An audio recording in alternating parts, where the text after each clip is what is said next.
to go. What's up, everybody? This is Dean Bark with the RCBL, and we are here for episode number 1 of the Rocktown Rundown.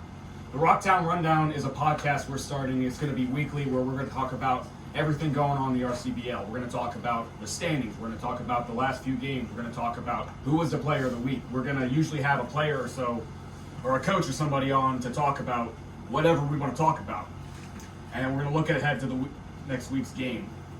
How we're going to start this is our first episode. We're going to introduce everybody. My name is Dean Barker.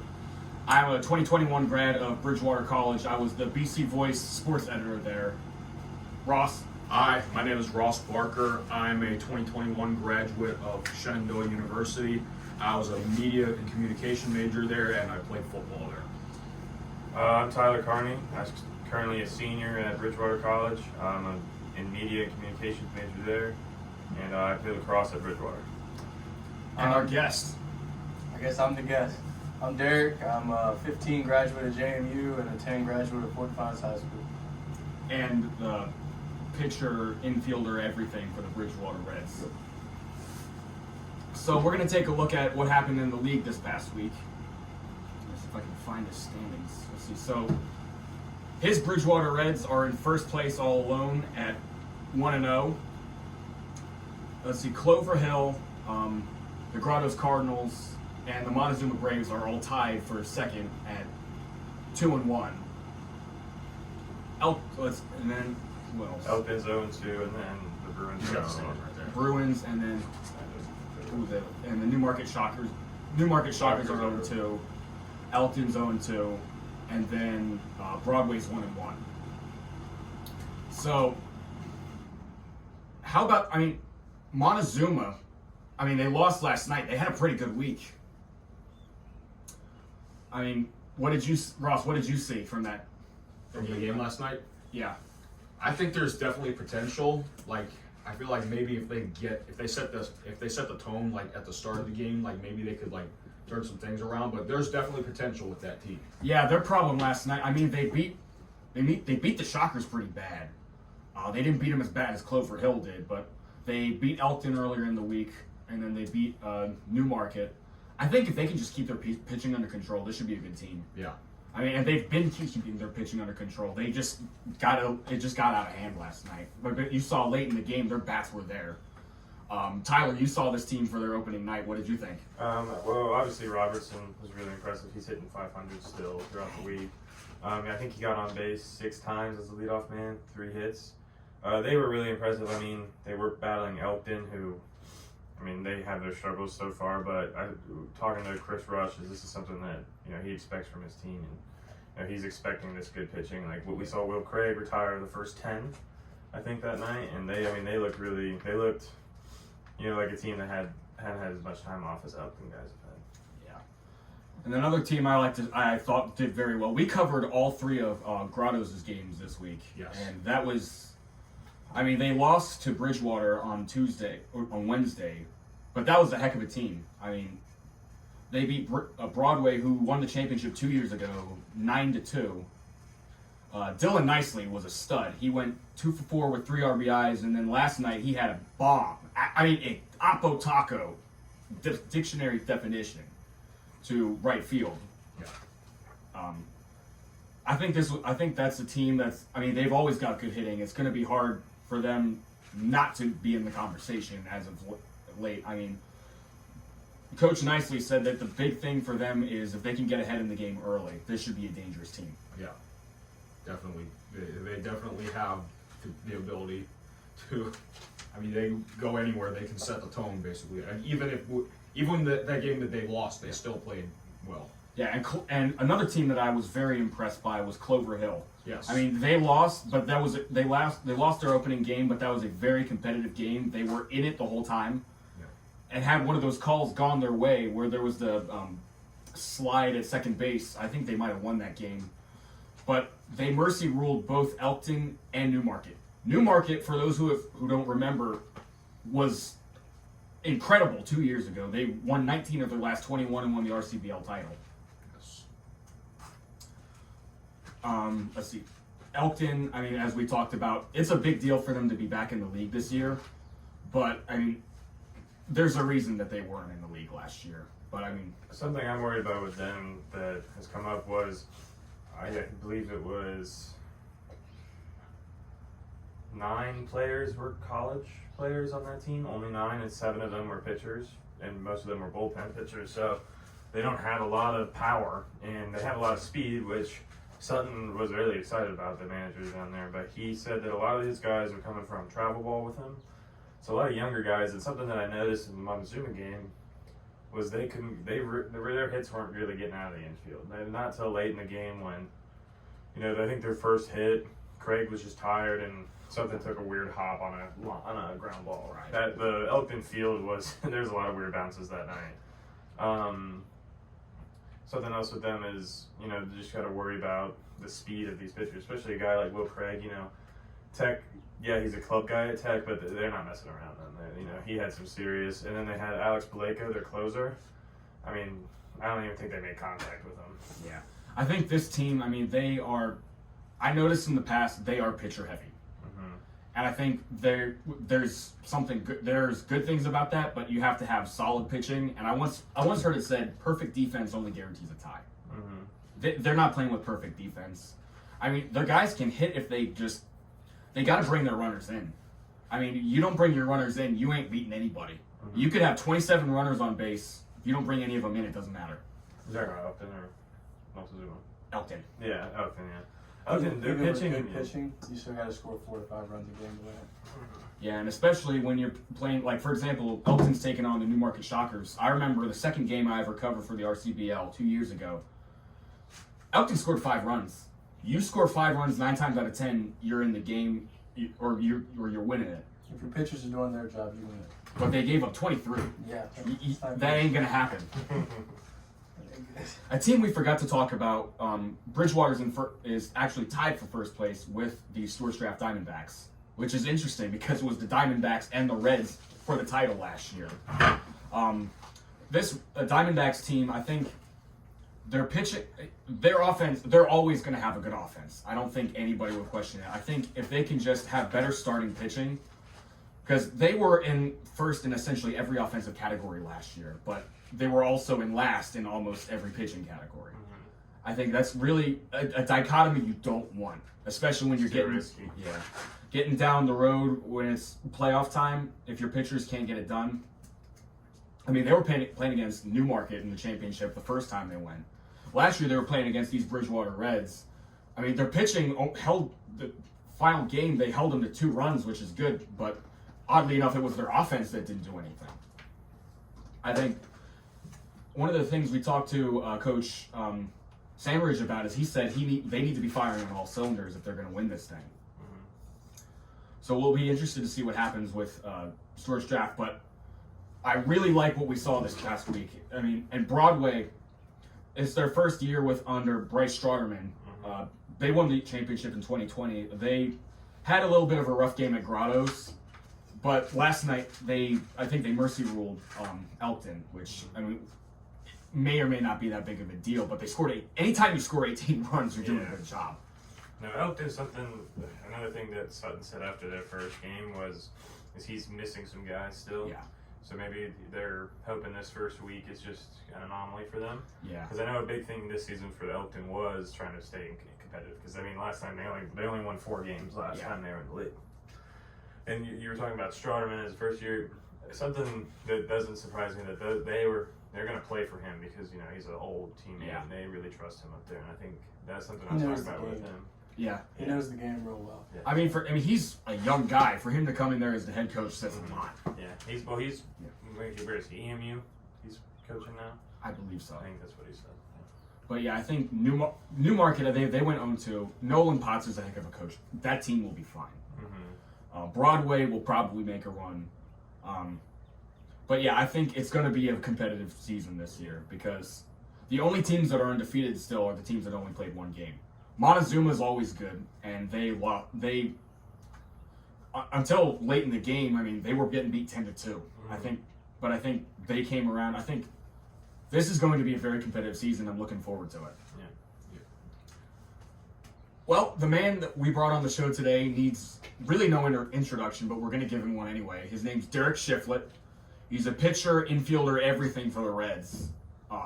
He's been here for 7 years, and we recently found out that this year is going to be his last year with the RCBL. So with no further ado, Derek Shifflett, thanks for being on the show today. No problem, man. Yeah, so I mean, you've been in the league a long time, 7 years, and you're hanging it up. What was the reason behind that decision? I thought it was more than 7. I've lost count. That's all that point streak carried.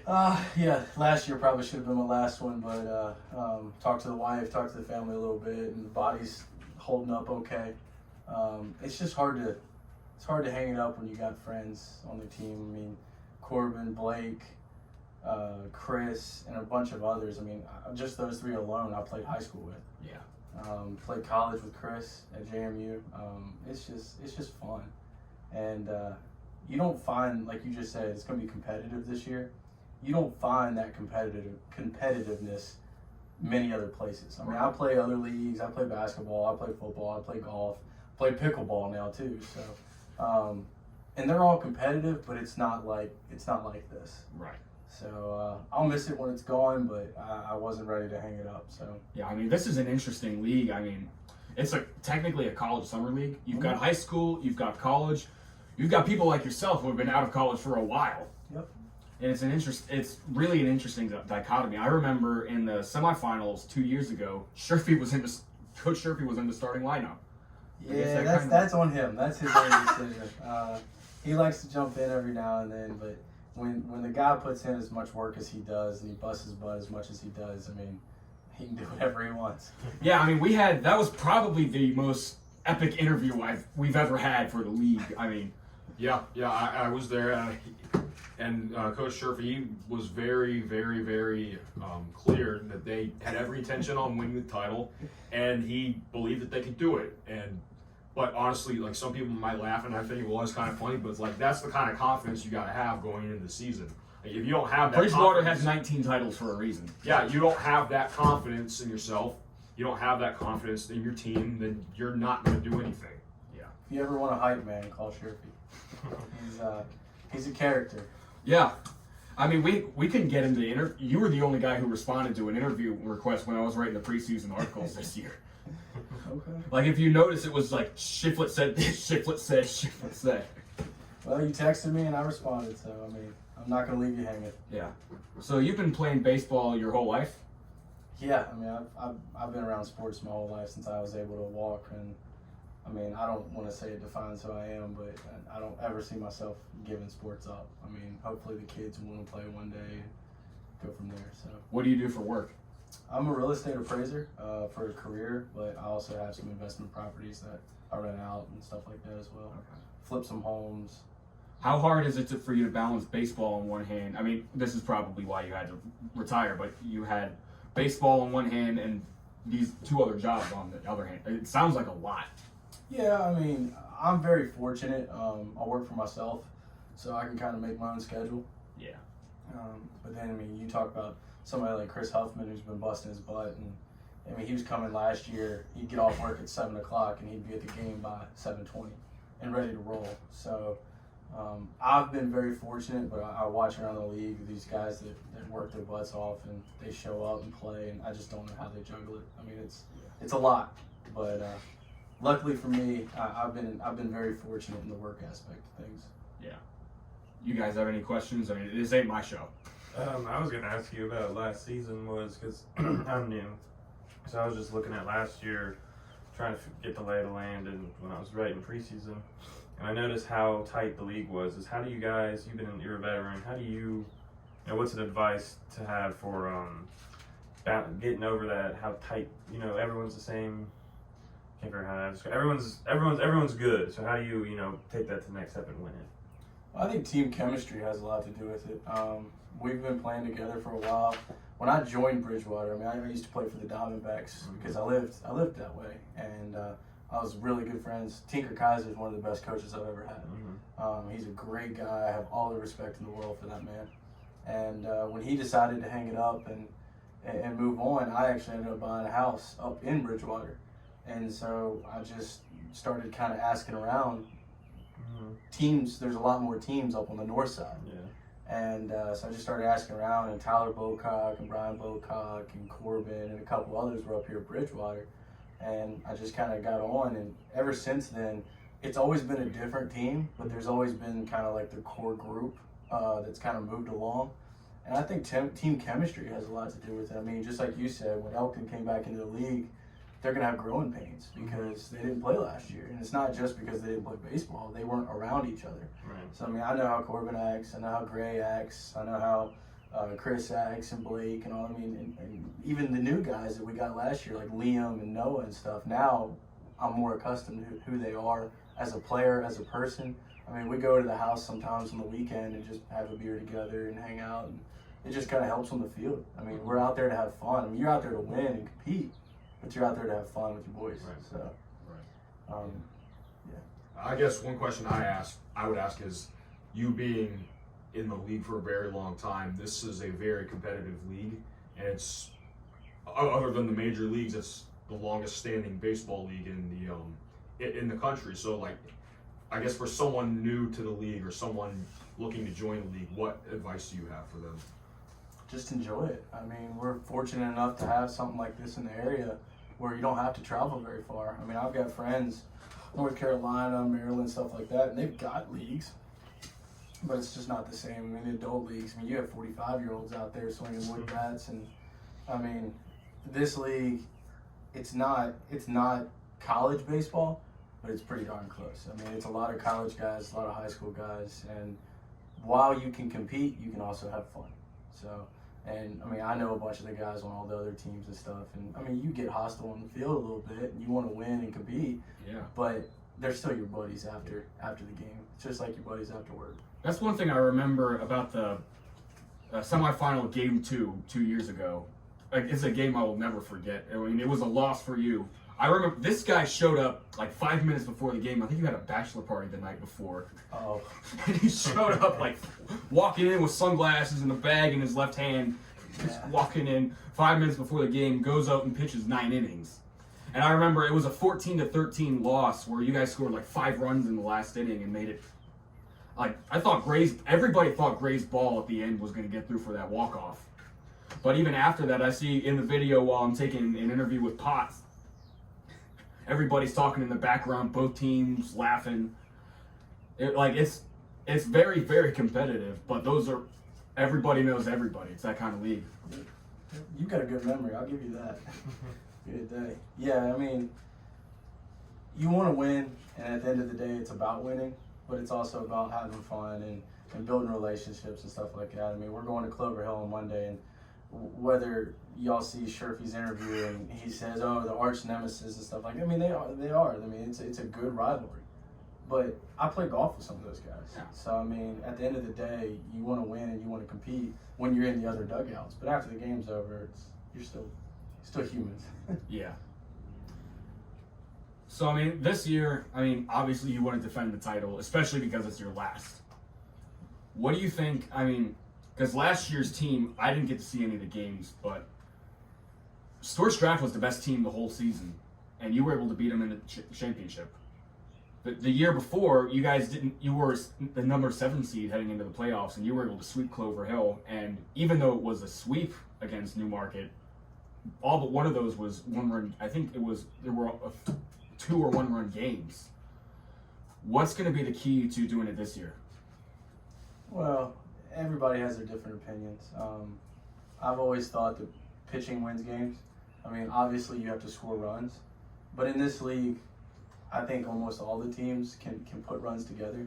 But if you look at the stats at the end of the day, a major league Hall of Famer is a 300 to 350 average. That's still not even 1 in 3 in play. So to put bats together and score runs, that's going to come. Nobody in this league is going to hit 600-700 the entire playoffs. I mean, I say that, and there probably is a couple people who've done it. Robertson might. Yeah, I was gonna say he might say something about it, but that doesn't happen very often. But you can be a lot more consistent with pitching. When you have arms that can get people out, because it takes a lot to score a run. Yeah. I mean, 1 swing can score a run, but if you keep it in the ballpark, it takes 2 to 3 swings to score a run. I mean, scoring runs in baseball is tough, and so when you have a 7-game series, the team with the most pitching usually wins. Now, knock on wood, that's not always how it works. Because draft last year, they had the sticks. They've got a great hitting team, and they always will. That's just what they do. Yeah. If they had pitching, it would have been a lot harder. But when you have pitching like Chris and myself and a couple others that come out there, I mean, we've got guys. I mean, just the first game of the season, we threw Tyler out there. We threw Peak out there. We even threw the new kid that we have out there. I mean, I didn't even know anything about him until that first game. And he did great. Pete did great. Tyler did great. And when you have arms like that and that you can count on, it makes it a lot easier. Yeah. Because when you throw, you're out for a few games most of the time. And a 7-game series is hard to win without pitching. Yeah. Yes, it's very important to have pitching. I remember last night we were talking to Chris Rush because you guys are playing them next week with the Montezuma Braves, and he was saying, well, they've got, I believe, 2 guys that can pitch, Chris Huffman and Derek Shifflett. So he said we're probably going to see one of them. But I mean, you don't have to have 5 Cy Youngs in the bullpen. You just need to have, because I mean, you've got a solid bullpen. You don't really need to have. I mean, it helps to have great starting pitching, but I mean, you have days off, so you've got that time to recuperate. And I mean, Bridgewater is always going to be a good hitting team. So I think people always say, well, I think was it Cal Ripken Sr. said offense wins games, defense wins championships. But I mean, when you have, as I said, perfect defense only guarantees a tie. So I think the fact that these teams have big offense, like a Grotto's team, like a Clover Hill team, like a Bridgewater team, honestly, I think at the end of the day, that's going to be what wins these championships. Because a perfect game will only guarantee you a tie. So, with it being your last year, what is one memory or one thing that you will always look back on as like, this is what I remember when I think of the RCBL? I don't know, just one memory. I mean, there's going to be a bunch, and now that you say something like that, it makes me feel how old I am. But obviously, coming to Bridgewater and winning the first championship since I think it was like '98 or something like that. I can't remember the exact year, but it had been a long time since Bridgewater had won one. With the Bococks, with Brian and Kevin and Tyler and all of them, Keeble, Wright, all those guys. I mean, it was a lot of fun. And I mean, I've got the video on my Instagram where I threw the last pitch, and it was a dog pile on the mound at Clover Hill. And I mean, I love playing at Clover Hill. It's a great stadium. Yeah, I mean, it is. And Kevin and his team do a fantastic job at keeping that place what it is. And just winning the championship there on that field, probably top 3. You guys have anything else? I think you covered it. Yeah, I think you got it. All right. Well, we got to look ahead to this upcoming week. Let's see, the biggest game, especially because of all the smack Sherfy was talking, is probably going to be Monday night. Clover Hill hosting the Bridgewater Reds. We got to see the Clover Hill team, solid team. We got to see Bridgewater, but the thing is, like, these are 2 teams. I mean, they're the 2 championship teams from last year. But as far as this year, I mean, because I believe Stewart's draft is at least for now without Terrell Thompson. Stellar center fielder. He wasn't there in the first game. Number 99. I remember the championship a few years ago. He was like making diving plays at the center field. Like, that kid can play. He's one of the best. So it'll be interesting to see what happens when Stewart's draft gets a few more of their guys back. But as far as Clover Hill, I think, looking ahead, I think that's probably going to be, Clover Hill is taking on Bridgewater. I might let Sherfy pitch. And then you guys are taking them on again. You guys are taking on the Braves on Wednesday night. I'll be at that one.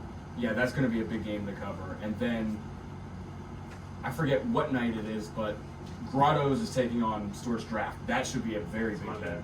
I also covered that. Oh, yeah. So we'll see what happens. Both those games are going to be really fun to watch.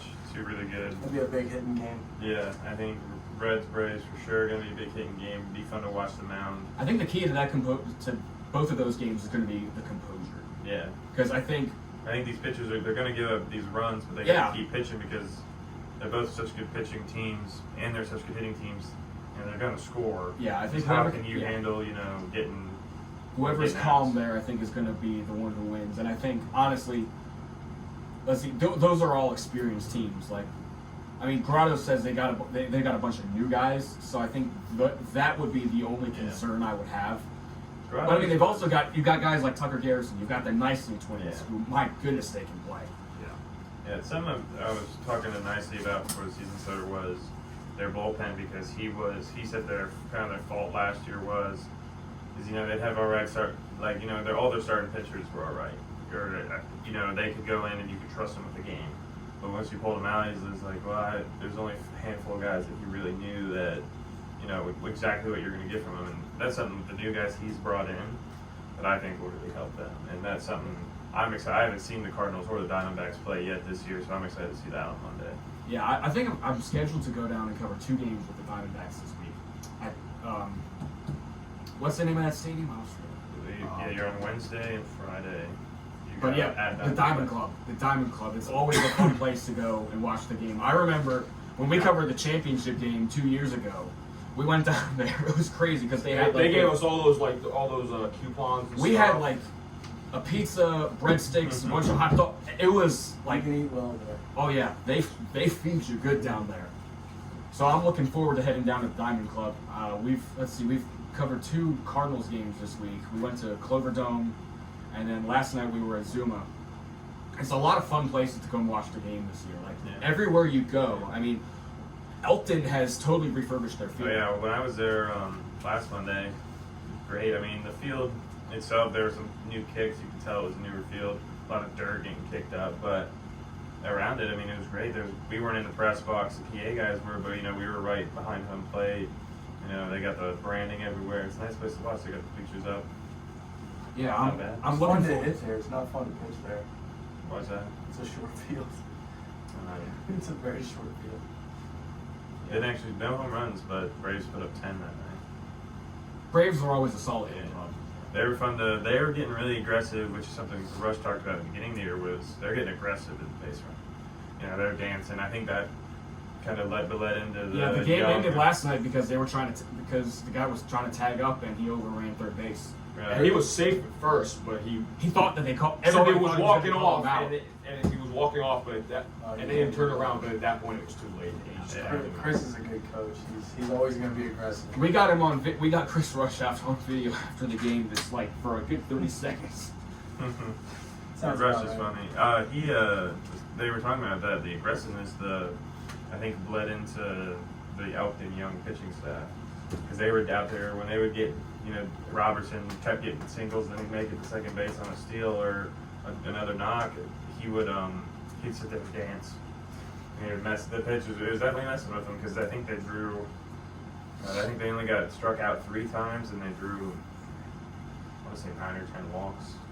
There was, I think, 6 hit by pitches. They were that bit in their head to the aggressive pitch. Yeah, I think Something Elkton. I hope they keep doing. Elkton, I will be interested to see because last year obviously they had off, but the year before, I mean, one thing I noticed about them, they didn't get a lot of base runners on, but when they get them on, they bring them in. Yeah, they did a good job. They loaded the bases up, and that's when they got to 4, and then they actually had a chance. It was 10-4 in the bottom of the 9th to bring it within 2, and they ended up flying out. But they were getting there. I think just Will Craig was so dominant that night, they couldn't stay in that game. We'll be interested to see what happens with them. I'm interested to see what happens with Newmarket because it's always a Shenandoah heavy team. They've got 4 Shenandoah players this year, I believe, and who are out right now because they're in, I believe, the Super Region. They're playing in Lynchburg right now. And Coach Potts himself this past year he became the head coach at Heritage. And their team is probably going to make a deep playoff run. So I think the only concern right now is that if they make a deep run, I mean, I talked to Coach Potts, he said, we might not be ready to go for a little bit because we're in the playoffs. But I think, you're bringing in a playoff players or a playoff coach. I think once everybody gets there, that's going to be a tough team. Yeah. I think a lot of teams are missing players right now. Yeah. We still got high school guys. Yeah, and I think we're starting like 2 weeks earlier. Yeah. But we're back to 28 games Okay. because it was 21 during COVID. That's why winning these games at the beginning of the season is so important because everybody's short-staffed. Mm-hmm. Yeah. Yeah. Well, I think that's all the questions we're going to ask him. What about player of the week? Who did we see this week that we liked? I really like Nicely. I think he's a very, very powerful product on the field. I definitely think he maybe even go a step up above the RCBL. But yeah, he's very strong, good kid. I think he's going to end up being. I think he's definitely going to end up being one of the MVPs at the end of the year. Yeah. So I brought him up a lot, but Robertson making it through 3 games, hitting 500. I mean, I know his first game was something special, but I think that's my player of the week. Just getting through the week at the top of all hitting stats right now. Yeah, I mean, last night, the only reason that he didn't get more was he got hit by pitch 3 times. Mm-hmm. So it's still on base. Yeah, he would have. I mean, he might have been up in the 600s. Yeah, I mean, it's like what Billy Bean says. Like, he gets on base a lot. Do you care if it's a home run or a hit by pitch? Mm-hmm. No. So I think, yeah, as far as, I think for our, I was actually thinking Nicely as of last night because, I mean, we had seen him play, but I think Robertson, he played all 3 games, I believe. Mm-hmm. So I think we're going to give, what was his first name? I forget. Michael, yeah. I'm reading all the RCBL Player of the Week this week is Michael Robertson. Congrats, buddy. So we got one more segment on this show. We're going to, so we've got this basketball hoop at the apartment. We're gonna see. Off camera, this guy said he played basketball. We're gonna see how many shots he can make in 30 seconds. You gotta get your timer on. Oh yeah. Yeah, you'll probably just sit right. You'll probably just stand right there, I and then got you a rebound. All right, here we go, and then we're gonna sign off. Derek Shifflett basketball. 3, 2, 1, go. a little too hard. All right, let's start over. Yeah. Edit that out. 3, 2, 1, go. It's 1, It's 1. 2, 3, 3. You got 15 seconds left. 4, 20, 21, 3, 5, 4, 3, 2 more. Come on, come on. 1. Pass it quick. Oh, I counted 3. All right, you got 3 for the day. That was 4.